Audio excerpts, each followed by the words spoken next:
Welcome to Zobez Motivation. The one commodity that is most valuable on this earth is time. Time to love, time to live. From the moment the human body is born, it begins dying. I can live with no responsibility whatsoever. The price I pay is that nothing matters. Or I can reverse it and everything matters. But I have to take the responsibility that's associated with that. And so if your life isn't everything it could be, you could ask yourself, well, what would happen if you just stopped wasting the opportunities that are in front of you? What is death? Is it the end? Or is it the beginning? And what is life? What is this thing we call life? What makes life so unique and so beautiful? It is beautiful because whatever you have that you may be facing, what you may be dealing with, life is still good. You are living and achieving your dreams.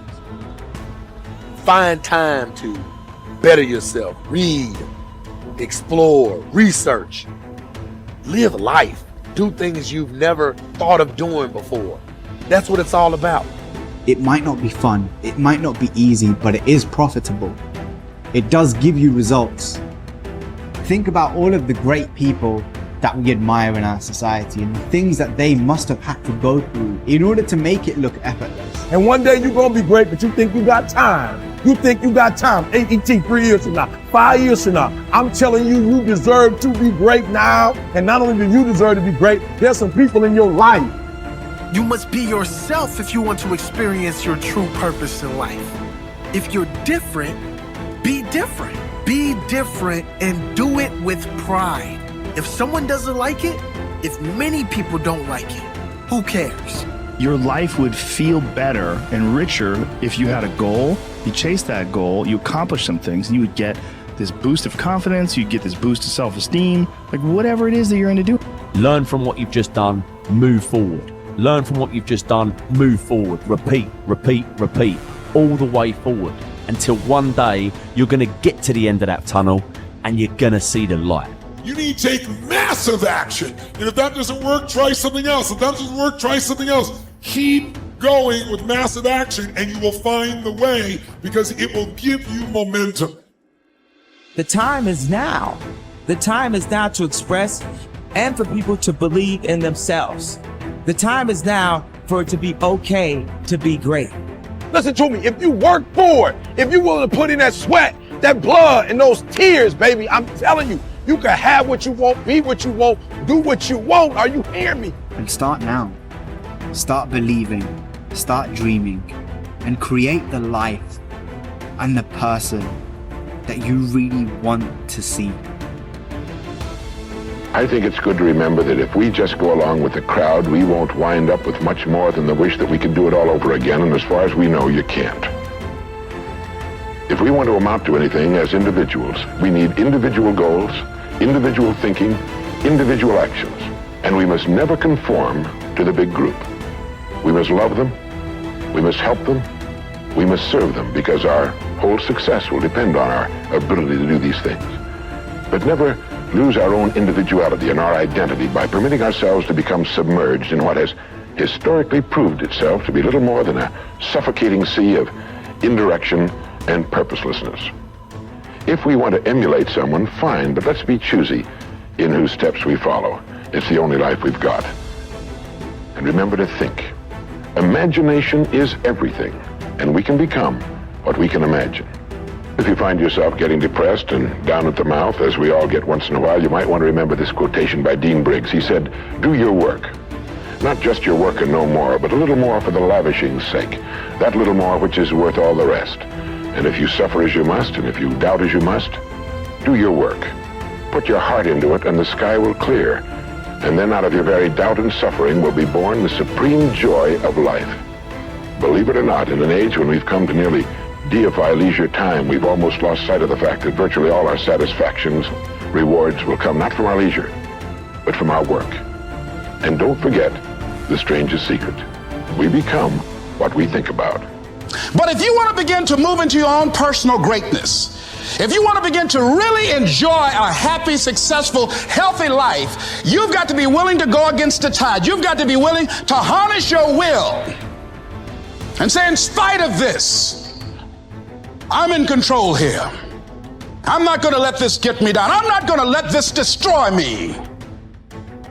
I'm coming back, and I'll be stronger and better because of it. You have got to make a declaration that this is what you stand for. You're standing up for your dreams. You're standing up for peace of mind. You're standing up for health. You want it, and you're going to go all out to have it. It's not going to be easy. When you want to change, it's not easy. If it were in fact easy, everybody would do it. But if you're serious, you'll go all out.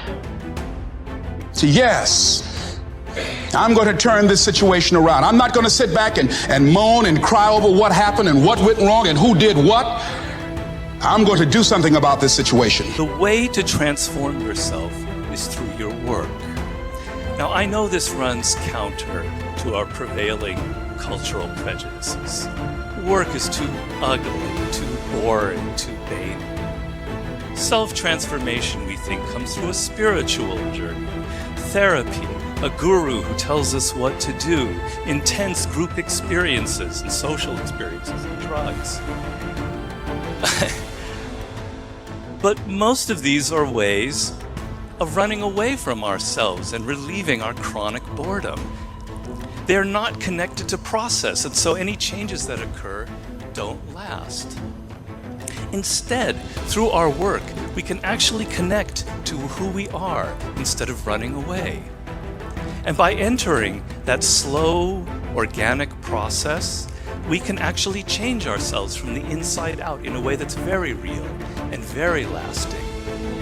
This process involves a journey of self-discovery that can be seen as quite spiritual, if you like.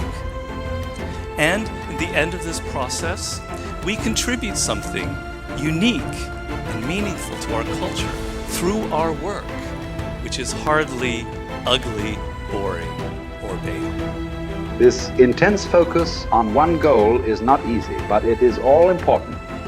Orison Swett Marden wrote, "The giants of the race have been men and women of concentration who have struck sledgehammer blows in one place until they have accomplished their purpose.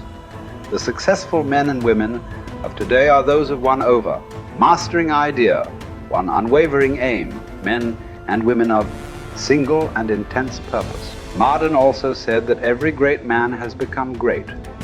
Every successful man has succeeded in proportion as he has confined his powers to one particular channel. Single-minded concentration in the direction of your dreams will intensify your desires and increase your emotional drive toward your goal. This intensity of concentration will activate the law of attraction and begin to attract people and opportunities into your life to help you to achieve your goal. The more you think about your goal, the more it will come to dominate and direct your life. The more you think about it, the more rapidly you will move toward it, and it will move toward you. Great men and women are those who absolutely believe that they are put on this earth to do something wonderful with their lives. They have a vision of something greater or better than their current circumstances. Personal greatness means having a sense of destiny and a conviction that your thoughts and your imagination are the only real limits to your possibilities. William James said, compared to what we ought to be, we are only half awake. We are making use of only a small part of our physical and mental resources. Stating the thing broadly, the human individual thus lives far within his limits. He possesses powers of various sorts which he habitually fails to use. The founder of Success magazine, Orison Swett Marden, once said, "There are powers inside of you, which if you could discover and use, would make of you everything you ever dreamed or imagined you could become." In a 5-year study of leaders reported on in his book, Leaders, Warren Bennis discovered that each of them consciously avoided the comfort zone by continuously setting higher goals. They never allowed themselves to become complacent. They lived their lives fully extended, always striving to be and do more. To develop unshakable self-confidence, you need to see yourself and think of yourself as a leader, and to do what leaders do. You need to stretch yourself toward the outermost boundaries of your potential. You need to set goals that draw out of you the very best that is in you. You need to work toward objectives that cause you to feel a sense of mastery and peak performance.